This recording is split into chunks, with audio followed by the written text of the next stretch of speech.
Hey, what's up guys, it's DarkArmedDuelist, and today I'm going to be doing a Satellarknight deck profile. So this deck is a really good deck that actually was released in one of the coolest times of Yu-Gi-Oh! During the Duelist Alliance era, which is, in my opinion, my favorite format ever in Yu-Gi-Oh! Because it's just a really cool format that released some of the most iconic decks of all time, like Shaddolls, Burning Abyss, Satellarknight, Cleaforts, all those really cool cards back in the Duelist Alliance. So, without further ado, guys, don't forget to like, comment, subscribe, hit that bell so you can become part of the notification squad, and let's get started on this. But before we do, don't forget to check out that Patreon down in the description below, because we have some awesome rewards for you guys, like getting your name in the description for every single video, getting a signed card sent to the mail, or even getting a requested deck profile just like this one, along with test hands every single month that you're a patron. So, without further ado, let's get straight on into this one. So, first off, we're going to be playing 3 copies of Satellarknight Deneb. So, Satellarknight Deneb is probably one of the best cards in the entire deck, because when this card is summoned, that means special summon, normal summon, however you summon it, that you get to add a Satellarknight monster from your deck to your hand. This deck is a really good deck. If you're trying to teach somebody how to play Yu-Gi-Oh!, this deck is probably one of the best,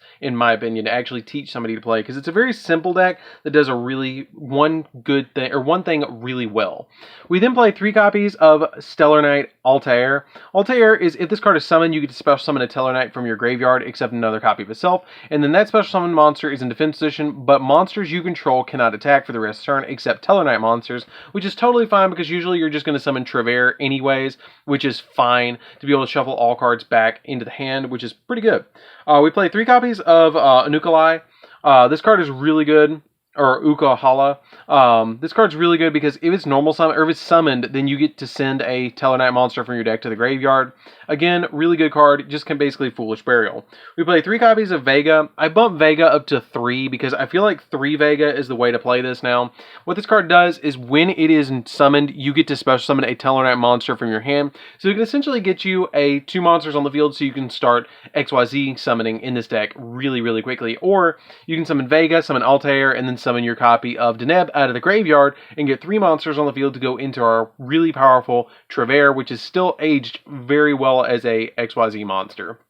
For the last 3 monsters, we're just going to be playing 3 copies of Ash Blossom. The 3 Ash is really good in the deck because it just stops your opponent from all sorts of stuff, like getting cards from deck to hand, special summoning from deck, or sending from deck to graveyard can be really, really, really helpful. So that's it for the monsters, guys. Very simplistic. Basically, the search, special summon from graveyard, Foolish Burial, and special summon from hand. That's pretty much, if you can remember that about this deck, if you can remember these 4 monsters effects, you can play this deck. That's why this deck is really good for a beginner. I'm going to try and do some test hands of this deck just to show you how simple this deck is as well. Like, it's just a good deck overall to teach somebody to play. So, then we're going to be playing a single copy of Monster Reborn because Monster Reborn is just really good as an extender in the deck. You can reborn out your copy of your Deneb, and then Deneb gets you a search, which can get you a copy of Altair, Vega, whichever one you need, which is super nice.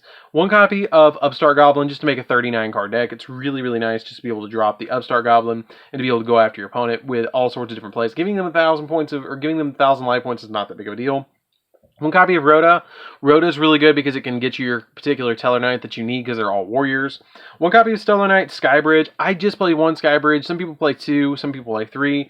I think it's as good as 1 of. It lets you tag your Tellarknights out, which is pretty cool because it lets you target a Tellarknight monster you control, special summon a Tellarknight monster with a different name from your deck, and you shuffle the targeted monster back into the deck, and then while that monster, special summon monsters face up on the field, you cannot special summon monsters except for Tellarknight monsters, which is, again, not that big of a deal because the majority of stuff you're going to summon is Tellarknights, but it helps you tag your Tellarknights in and out. I think it might be a 2 of. You could probably get away with 2 if you wanted to drop the copy of Upstart Goblin and play 2, but I just like 1 personally. 1 copy of Double or Nothing, because Double or Nothing is really good in this deck because you can essentially just drop Double or Nothing against your opponent and, OTK them with Utopia Double, because this deck puts a lot of pressure against your opponent, especially when you normal summon out a copy of Vega, get your copy of Deneb, search a copy of Stellar Nova Alpha, and then overlay into a copy of Double or Nothing, Utopia Double, and then attack him with a 10,000 beat stick. That's really, really, really good. And then we play 3 copies of Forbidden Chalice. Okay, so you guys are probably wondering, why are you playing Forbidden Chalice? Well, this card handles the Numeron package really well, and it can kind of bait out Dragoons, which is pretty good too, because you can drop this, try and negate the Dragoons, and they're going to have to negate this in order to stop it, and then they've burnt up their 1 negate on this card, which then if you drop a copy of like Infinite Impermanence or Crackdown, take it away from your opponent, you then have a Dragoons essentially, or you are able to stop it completely, which is really nice to where they're not able to like pop your cards or stuff like that. Or if they've already negated and you Forbidden Chalice it, and then Utopia double over it, you can also go that route as well. But you really want some negates to just deal with Dragoons and deal with cards. So Forbidden Chalice is a really good card in this format. So that's it for the spells, guys. Let's get into traps. And as you can see, this deck plays a lot of traps. This learn teaches you how to react against your opponent. So 3 copies of Infinite Impermanence. Yes, I'm still proxying it. If you want to see how to proxy these cards, if you have any expensive cards you don't want to play, I actually have one of the most viewed proxy videos, how to make them, on my channel. If you guys want to check that out, just look up Yu-Gi-Oh! Perfect Proxies. But what this card does is it basically negates one face-up card, or one face-up monster your opponent controls, and then it negates effects of every single card in this card's column, which is pretty good. And it also works as a hand trap as well, because it has the ability that until the end of this turn, then if this card was set before activation, it's on the field in resolution. If you control no cards, then you activate this card from your hand, which is pretty good, just to be able to drop it on your first turn, which is really nice. It's like a trap hand. It's a literal hand trap. I mean, what better sense is there than Infinite Impermanence? It's in your hand and it's a trap. We play 3 copies of Crackdown. Crackdown is really good in this deck because it helps you take your opponent's monsters off their field, and it's reusable as well because you can use it with your copies of your Trevere to get monsters off your opponent's side of the field, so you can like whack them with them, which is pretty cool because it activates by targeting a monster your opponent controls, and you take control of that monster, and while you control that monster, it cannot attack or activate its effects, and when that monster leaves the field, destroy this card. But it can help you get rid of, like, take their Dragoons away from them, which is kind of cool, and just stop key plays and get cards away from your opponent. It works really well if you're playing against an XZ's deck with their playing level 4s. You can just take a level 4 and then overlay with it, which is super nice. 2 copies of Anti-Spell Fragrance. It slows the game down, especially with a deck like this. It's really good because you can just drop the copy of your Anti-Spell Fragrance and make your opponent have to set every single spell that they're going to activate before they do. So you want to usually go first to be able to drop this Anti-Spell Fragrance against your opponent. It helps out quite a lot, but if you do get pushed to go second, it's still okay. 3 copies of Solemn Strike. You can change this out for Judgment if you want, but Strike or Judgment in this position is pretty much required because you're going to be wanting to play those counter traps that basically say no to anything. And this card is really pivotal in the format now. A lot of people are underestimating this card, but if you go second, or if you go first in this deck, and you activate this card, when your opponent goes second, when a monster would special summon or a monster would activate its effect, you pay 1,500 to negate the activation if you destroy it. You can negate Dragoons. Like, this card is really good at stopping it, which is why I play this card. 3 copies of Stellar Nova Alpha, which is probably one of the best counter traps in the entire game.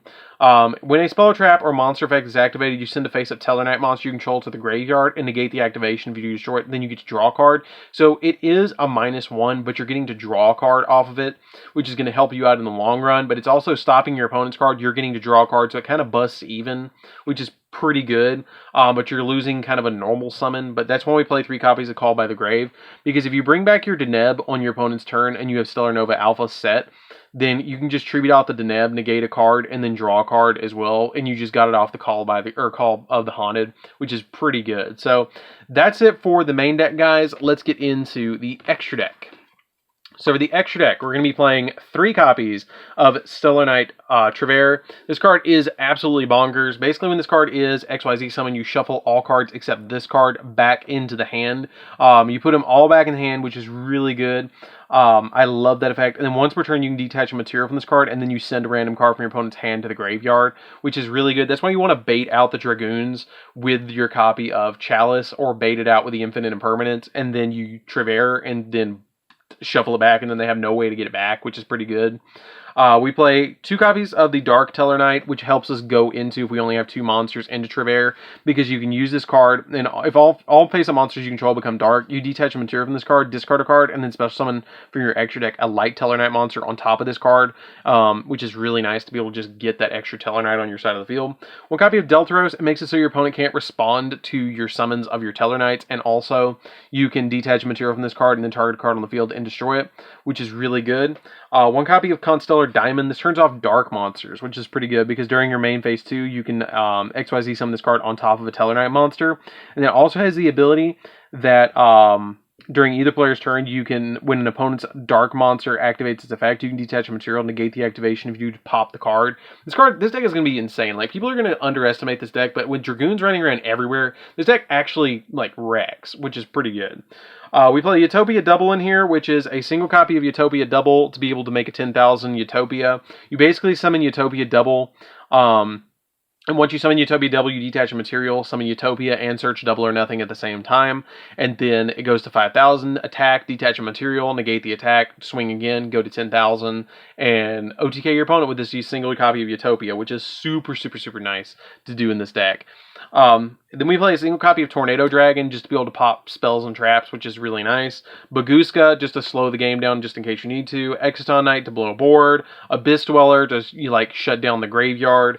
Cowboy for game, because Cowboy for game. I mean, I know it's rare that you see that, but this card's really good in time, especially with a deck like this that slows the game down so much to be able to, like with your copies of Strike, your copies of Judgment, well, you can side in the Judgments for the Strikes, but your copies of like Anti-Spell Fragrance, your copies of Crackdown, stuff like that, slowing the game down, and then Cowboy them for game is really nice. It's really, really nice. We then play a single copy of number 60 to double the attack of a monster, because the monsters in your deck don't really get that big besides Utopia Double. And so number 60 doubles the attack of a monster, which can be really nice and lets you draw 2 and discard 1. So you have a lot of different abilities with your copy of number 60 to be able to just OTK your opponent like crazy. It's just a really, really, really nice card. So that's it for the deck, guys. You don't play anything like Link monsters, anything like that in my particular build. I don't feel like you need them that much in this particular build. If you wanted to summon like Access Code Talker, you could drop maybe a copy of Baguska, Satellarknight, Cowboy, and probably the Tornado Dragon, and put in Cerberus, Phoenix, Unicorn, and Access Code Talker. That's the only thing I've really thought about changing out in this deck, is dropping these 4 and putting in Access Code Talker package, which again is Nightmare Phoenix, Nightmare Cerberus, Nightmare Unicorn, and Access Code Talker. But I didn't want to drop them because I felt like it was just so easy to summon all these XZs. I just wanted to play it pure XZs. I thought it'd be really cool too to just go pure XZs with this deck. So that's it for the deck, guys. I hope you did enjoy it. Don't forget to like, comment, subscribe, hit that bell there so you can become part of the notification squad, and definitely check out the Patreon down in the description below because it really helps out the channel. And we'll see you guys in the next video. See you later, guys.